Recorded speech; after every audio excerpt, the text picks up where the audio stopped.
Welcome back to the Capture Your Confidence podcast. We are here today with a special guest. We have with us Rebecca Sposita, who is the president of Sam Bernstein Law and author of a book called Win-Win. Welcome to the podcast. Thank you so much. I really appreciate you having me on today. Awesome. Could you tell us just a little bit about yourself, the 10,000 foot view? Sure. So as you said, my name's Rebecca. I'm the president of the Sam Bernstein Law firm.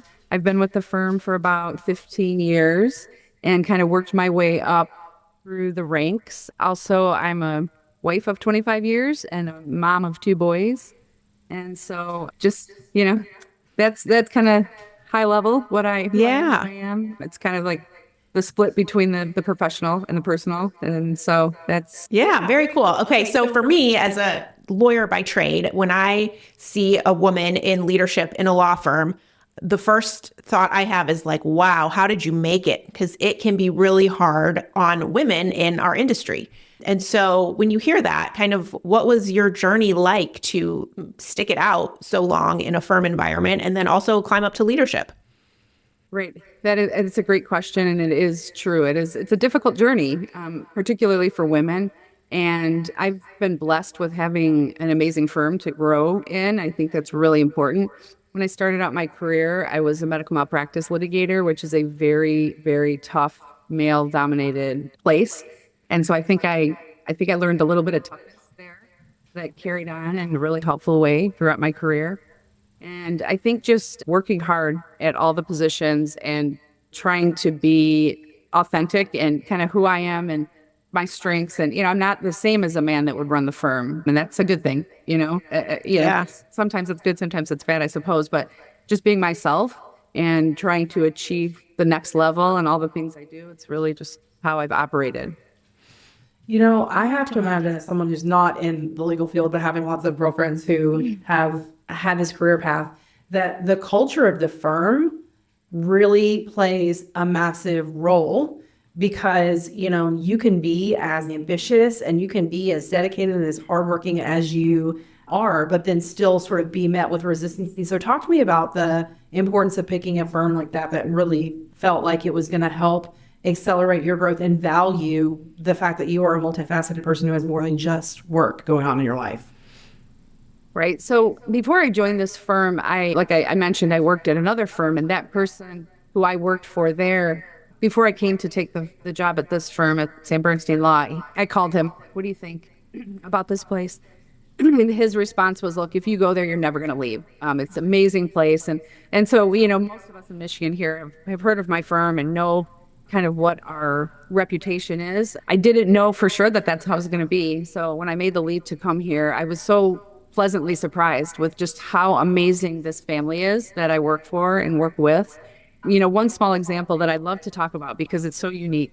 About a year or two after I started here, I got pregnant, and I was like, having stayed home with my first son, I was in law school. I started law school when my oldest was 6 months old.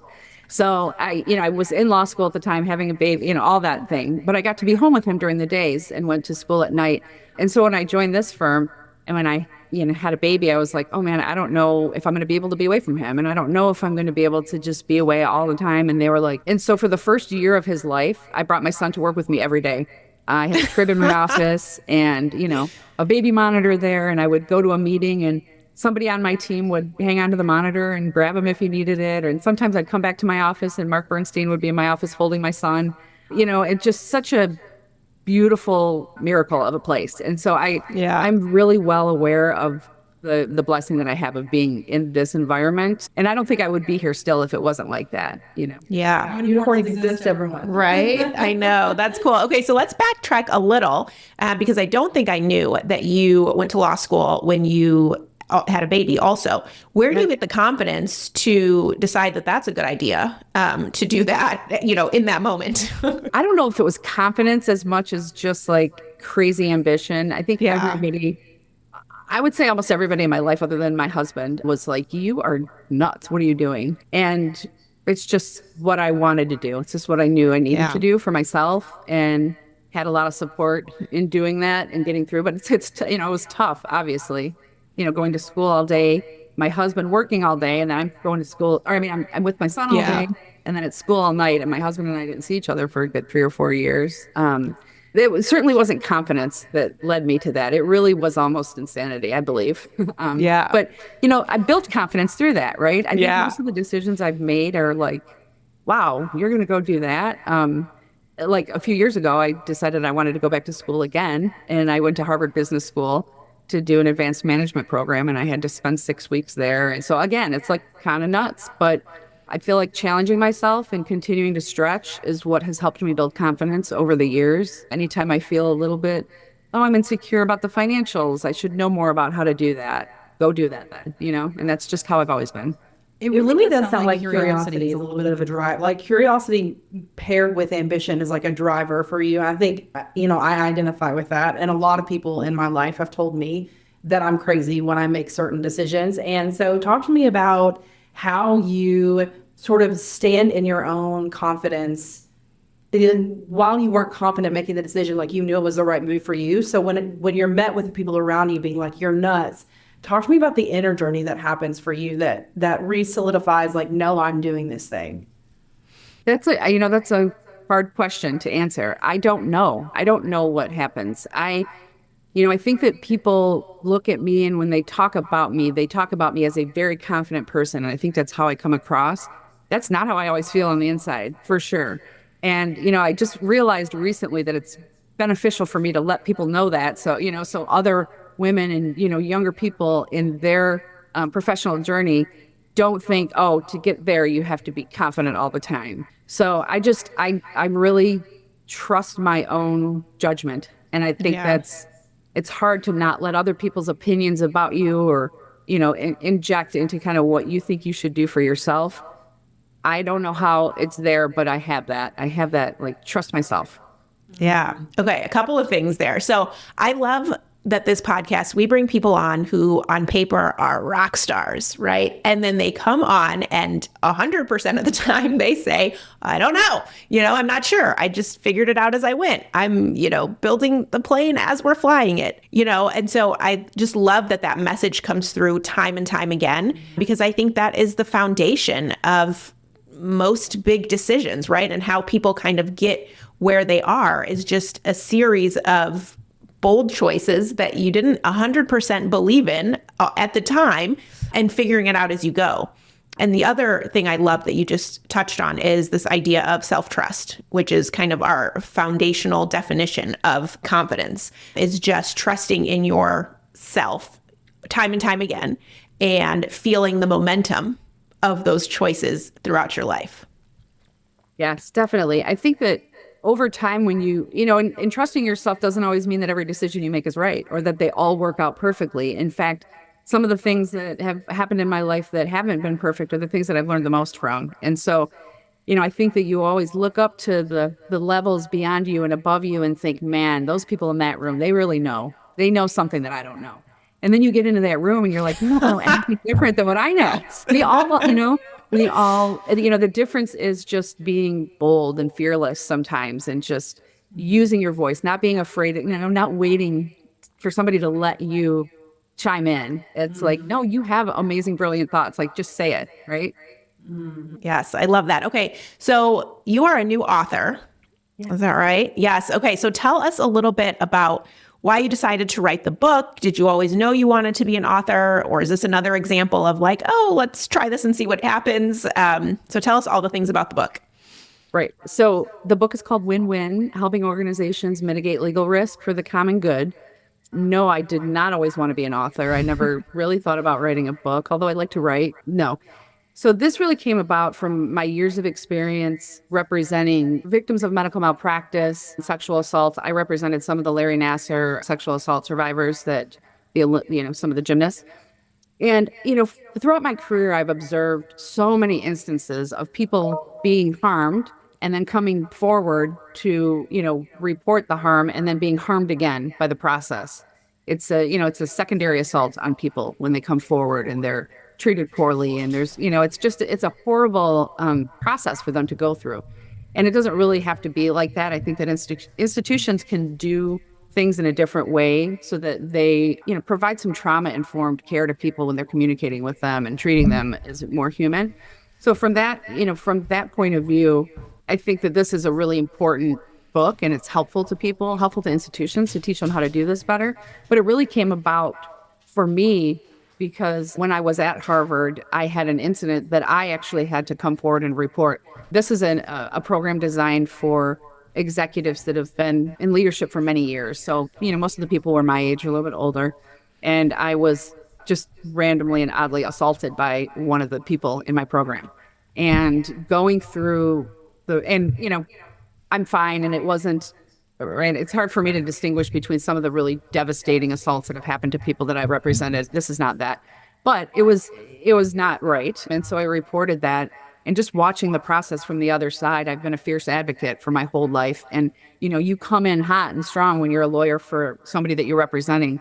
It was hard for me in a very different way, being the person having to come forward because you're going through, you're vulnerable, you're going through a lot, And so while I was going through that process, I ended up being pretty vocal, as you might imagine, at a certain point when they didn't take action in ways that they should have, in my opinion. And so in doing that, I ended up kind of building a relationship with a couple of the people at Harvard. And after I graduated, they invited me back out to the university to meet with some administrators and kind of give some feedback on the process and what went wrong and what changes I think would be helpful for them, to which they implemented a few of those things. And so they showed me that you can turn a situation that is really contentious and, not a great situation into one where they're listening to somebody and making changes to their process that is going to be helpful for not only the person coming forward, but everyone else in the institution. And so I was journaling while I was there. I actually had to do a project towards the end before I graduated. And I ended up doing a project on this type of thing where I come up with a program to help institutions do better. And when I got home, all my journaling, I'm looking at it, I'm like, this is kind of an outline of a book. And I think I need to just put this together in a book format. And so I hired a writing coach because I'm like, I don't know how to write a book. And so she helped me. It took me about 2.5 years to complete the book, and it just published January 5th. Oh my gosh, there's so much going on. I know that was a long-winded answer. No, that's great. It's great. And the thing is, gosh, 2.5 years. Like, how many people give up on something? Yeah. That takes 2.5 years for them to get off of their, honestly, we're all so short-term focused that, you might have an idea to do something and then, you do it a little bit, but then 6 months later, you're like, I forget it. I moved on to the next thing. So talk to me about what it was like going through that process and staying focused on getting it off the ground for 2.5 years. It was not easy. I will say that. I have a very full life with the firm and with my family. And so figuring out the place where that would fit in turned out to be, the hours of 3 to 5 in the morning and 10 to midnight, really. And so I'd be just up at my computer the wee hours of the night, just doing it. And the writing process is what I didn't realize is, some days I'm like, yeah, this is amazing. This is going to be great. It's going to help so many people. And then other days I'm like, this is the stupidest thing anybody's ever done. Like, nobody's going to care about this. And so it's an interesting process to go through psychologically. And so, yeah, I don't like to quit.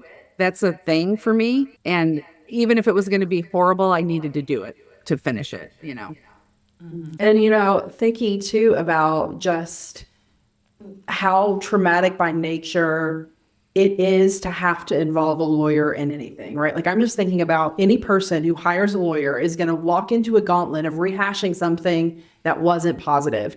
I think it's actually really amazing that you were able to take your experience and also your desire to not hurt the people who've already been hurt and create something that would make that process less traumatic and less stressful for the people that are going through it. Do you feel like creating the outline of that book and writing that book has made you a better lawyer for the clients that you serve too? Definitely. I have always been a very empathetic person and kind of my past life and my history and my childhood has kind of lended me a little bit more towards understanding and feeling more than I think some people do. It's just who I am. But this gave me such a unique perspective. And when I thought I was so in tune, and then now I realize like even the pieces that I was missing. So yeah, I think it definitely has helped. Yeah. And you know, what I love about the book, and you touched on it a little bit before, is just kind of the element of humanity that and how long of a way that can go when you bring it in. You know, I work in the courthouse, and just being in the industry, right? It has the reputation of just being harsh and aggressive and combative all the time. And I often think at work, man, if someone just cared about another human, you know, half of these cases likely might not even be here. Mm-hmm. And so I just love that thread is also through the book and through a lot of the points, you know, the book is trying to make. Do you find that also kind of translates like in your work every day, just like trying to bring that thread of humanity, whether it's leading the team or representing clients, or, you know, doing something with your kids, but just how that thread plays through your entire life? Yes, definitely. I mean, starting with the work, I was recently in a facilitation, and, you know, anybody that's represented clients in any kind of case, you know, you sit there with them and you go into a facilitation type situation where you have the other party in different rooms, and you're in the room with your clients, and you know, somebody's going back and forth trying to help you resolve the case. And I'm sitting, this is after, you know, a couple years of litigation already. So this family, they lost a loved one, you know, and what they're saying in those moments is, why didn't they come? You know, this company, they're in my community for years. Why didn't they come to my dad's funeral? Like, if they had just done, like, we wouldn't even be here today. And you hear so many things like that. And of course, people need to be financially compensated for, you know, the injuries that they have received and damages that they have. All of those things are true. But I think that there's a anger and a, you know, like, why aren't you treating me like a human being? That just exacerbates all of the processes. And so, you know, we're living in a really strange time right now, and the world is, you know, it feels a bit angry. And I think that we all could use a little more humanity in all of our dealings every time. And then, you know, in the office with our colleagues, just spending time with all the amazing people that you work with that you don't get to spend a ton of time with every day, and just learning something unique and cool about somebody that you haven't had a chance to know. I don't know. I just think it like makes the days better. Mm-hmm. Yeah. So, you know, as you look to the future of your career, like, tell me, having written a book and become the president of the law firm, like, what's next on the horizon for someone that's so ambitious? I don't know. You know, my husband my husband jokes with me all the time, because I love doing medical malpractice, and I was like, for a hot minute, I was like, man, I don't know, should I have been a doctor?